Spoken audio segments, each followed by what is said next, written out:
आपने social media पर विधि देशवाल के गाने तो बहुत सुने होंगे, जिन्हें आप पसंद भी करते हैं। क्या आप जानते हैं कि एक गांव की साधारण बेटी कैसे रातों रात देश की सबसे चर्चित गायिका बन गई? जी हाँ, हम बात कर रहे हैं हरियाणा की सुदामा गर्ल विधि देशवाल के बारे में। इससे पहले आप हमारे चैनल पर नए हैं तो सब्सक्राइब कर लीजिए। एक ऐसा नाम जिसे भारत के पूर्व राष्ट्रपति प्रणब मुखर्जी ने सम्मानित किया, एक ऐसी गायिका जिसके एक भजन ने करोड़ों लोगों को मंत्र मुग्ध कर दिया। तो आइए जानते हैं विधि देशवाल की उस अविश्वसनीय जर्नी को, जहां संघर्ष था, प्रेम था और सबसे बढ़कर थी मां का आशीर्वाद। 8 फरवरी 2002 को हरियाणा के रोहतक जिले के एक छोटे से गांव गिलोड़ में एक बेटी का जन्म हुआ। नाम था विधि देशवाल। लेकिन जब विधि का जन्म हुआ तो घर में खुशियां नहीं बल्कि मायूसी थी, क्योंकि विधि के माता पिता को एक बेटा चाहिए था जो खेती में उनका हाथ बटाए। विधि के पिता सतीश किसान थे, माता संतोष देवी एक सामान्य गृहिणी थी। विधि की बड़ी बहन कोमल के बाद जब विधि का जन्म हुआ तो पूरा परिवार निराश हो गया। उस समय हरियाणा के पारंपरिक परिवारों में बेटियों को बोझ माना जाता था, लेकिन विधि को पता नहीं था कि वह न सिर्फ इस रवैये को बदलेगी बल्कि पूरे देश को अपने संगीत से मंत्र मुक्त कर देगी। विधि के घर की आर्थिक स्थिति बिल्कुल सामान्य थी। जमीन थी, खेती थी, लेकिन गरीबी भी थी। इसके बावजूद विधि के माता पिता अपनी बेटियों को पढ़ने के लिए भेजा। विधि ने अपनी पढ़ाई doctor Swaroop Singh government model school में की। विधि के घर में संगीत सदा से था। उनकी माता संतोष देवी को भजन गाना बेहद पसंद था। घर के काम करते हुए रसोई में, खेत में, हर जगह भगवान के भजन गाती रहती थी। छोटी विधि जब माँ को गाते हुए सुनती तो वह भी माँ के साथ गुनगुनाने लगती थी। विधि के संगीत शिक्षक ने उनमें असाधारण प्रतिभा देखी। जब विधि 7वीं कक्षा में पढ़ रही थी तो उन्होंने स्कूल के वार्षिक कार्यक्रम में एक भजन प्रस्तुत किया। विधि की आवाज, उनकी भावना, सब कुछ इतना शुद्ध था कि सभी अध्यापक और छात्र छात्राएं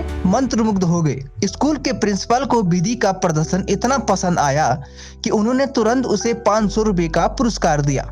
यह पहली बार था जब विधि को एहसास हुआ कि उनके पास असल में कोई विशेष कौशल है। उनके संगीत शिक्षक ने कहा, विधि तुम्हारे पास बहुत अच्छी आवाज है, तुम गायन के क्षेत्र में आगे बढ़ सकती हो। 2016 तक आते आते विधि जिला और राज्य स्तर की प्रतियोगिताओं में भाग लेने लगी और आश्चर्यजनक रूप से वह लगभग हर बार जीतती थी। कुरुक्षेत्र विश्वविद्यालय के आयोजन में विधि और उनकी टीम को 31,000 रुपए की पुरस्कार राशि भी मिली। लेकिन विधि और उनके परिवार को पता नहीं था कि इस बिंदु से आगे क्या होने वाला है। उनके जीवन में एक ऐसी घटना आने वाली थी जो हर कुछ सेकंड में उन्हें करोड़ों लोगों के दिल तक पहुंचाने वाली थी। क्या आप जानते हैं वह घटना क्या थी? यह था एक भजन, बस एक भजन, लेकिन ऐसा भजन जो इतिहास बदल देगा। 2016 की गर्मियों में विधि की माता को एक प्राचीन हरियाणवी भजन एक धार्मिक सभा में सुनने को मिला। यह भजन था, बता मेरे यार सुदामा रे। इसे आपने YouTube पर भी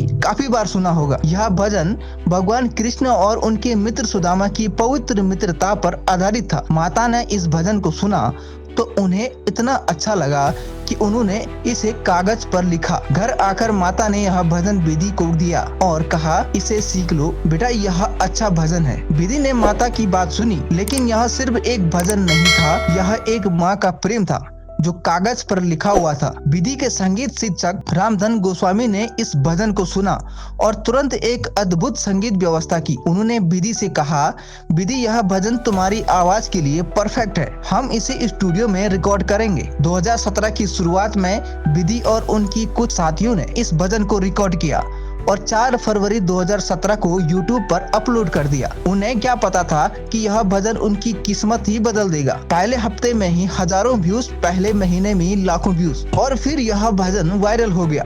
सोशल मीडिया पर इसे लोगों ने इतना शेयर किया कि कुछ महीनों में ही यह 1 करोड़ से ज्यादा लोगों तक पहुंच गया। फेसबुक पर तो इसे 10 लाख से ज्यादा बार देखा गया है और शेयर किया गया है। विधि की जिंदगी बस एक रात में पूरी तरह बदल गई। विधि एक सामान्य लड़की थी जो स्कूल जाती थी, पढ़ाई करती थी, माता पिता की मदद करती थी। अगले ही दिन टीवी चैनलों के कैमरे उनके दरवाजे पर खड़े थे। रेडियो जॉकियों ने उनके बारे में बातें करना शुरू कर दिया। न्यूज़पेपरों में उनकी तस्वीरें छपने लगी। लेकिन यह सफलता यह इतनी आसान नहीं थी। अचानक से मशहूर होने से विधि को बहुत सी समस्याओं का सामना करना पड़ा। कुछ लोग उनके बारे में असत्य बातें करने लगे, कुछ ने उनकी नकल करने की कोशिश की। समाज के कुछ तबकों को यह बिल्कुल पसंद नहीं आया कि एक लड़की एक छोटे से गांव से इतनी बड़ी सफलता पा रही हो। लेकिन विधि के माता पिता ने कभी हार नहीं मानी। उनके पिता सतीश ने कहा, हमारी बेटी जो गा रही है उससे कोई बुराई नहीं है, इसमें सिर्फ भगवान के भजन है, इसमें हमारी संस्कृति है। माता संतोष ने हर कदम पर विधि का साथ दिया। उनका जो भजन था, बता मेरे यार सुदामा रे, की सफलता के बाद विधि को राष्ट्रीय स्तर पर पहचान मिलने लगी। और तब कुछ ऐसा हुआ जो किसी ने कल्पना भी नहीं की होगी। 2017 में पूर्व राष्ट्रपति प्रणब मुखर्जी को विधि का भजन सुनने को मिला। बस उसे सुनते ही वह मंत्रमुग्ध हो गए। प्रणब मुखर्जी जो एक समझदार और सांस्कृतिक व्यक्तित्व थे, वह विधि के भजन से इतने प्रभावित हुए कि उन्होंने राष्ट्रपति भवन में विधि को आमंत्रित किया। भारत की सबसे महत्वपूर्ण जगहों में से एक राष्ट्रपति भवन दिल्ली, और वहां 22 जुलाई 2017 को प्रणब मुखर्जी ने विधि को सम्मानित किया। यह सिर्फ एक पुरस्कार नहीं था, यह एक संदेश था जो राष्ट्रपति द्वारा एक भारतीय संस्कृति और परंपरा को स्वीकृत था। लेकिन रुकिए, यह सिर्फ एक बार नहीं हुआ। विधि को राष्ट्रपति भवन से कुल 4 बार आमंत्रित किया गया। हर बार वह एक नए भजन के साथ गई। हर बार प्रणब मुखर्जी ने उन्हें आशीर्वाद दिया। इसके अलावा विधि को भारत गौरव अवार्ड से भी सम्मानित किया गया है। वह यूथ आइकन अवार्ड की प्राप्तकर्ता बनी। भारत के गृह मंत्री राजनाथ सिंह ने भी उन्हें सम्मानित किया। 2019 में बॉलीवुड की एक फिल्म आई, चोरियां चोरू से कम नहीं। इस फिल्म का डायरेक्टर था मशहूर Bollywood film maker Satish Kaushik. Film का मूल संदेश था बेटी बचाओ बेटी पढ़ाओ। सतीश कौशिक ने विधि को इस फिल्म में काम करने के लिए कहा।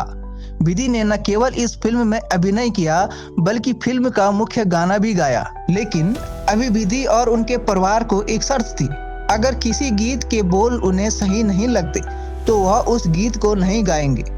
और हाँ, विधि के पिता ने बताया कि पहले एक फिल्म मेकर का ऑफर आया था, लेकिन गीत के बोल अनुचित थे, तो विधि ने उस ऑफर को ठुकरा दिया। यह दिखाता है कि विधि सिर्फ एक गायिका नहीं है, वह एक जिम्मेदार भारतीय है जो अपनी परंपरा और संस्कृति का सम्मान करती है। विधि के गीतों में हमेशा एक गहरा सामाजिक संदेश होता है। वह लगातार एक भजन, नए गीत, सामाजिक संदेश वाले गीत रिलीज कर रही है। वीर मेरा मान रखिए, मेरे यार सुमुरारी रे, जीते जी का खेल, ये सभी गीत यूट्यूब पर बहुत लोकप्रिय हो रहे हैं। तो साथियों, यह थी विधि देसवाल सुदामा गर्ल की अद्भुत कहानी। एक ऐसी कहानी जो सिखाती है कि कभी हार नहीं मानना, अपने सपनों का पीछा करना और अपनी परंपरा को जीवित रखना। अगर आपको यह कहानी पसंद आई तो प्लीज इस वीडियो को लाइक करें, अपने दोस्तों के साथ शेयर करें, और हाँ, हमारे चैनल को सब्सक्राइब करना मत भूलिए, क्योंकि हम हर हफ्ते ऐसी ही प्रेरणादायक कहानियां लेकर आते हैं। धन्यवाद साथियों, और आप सभी को राम राम।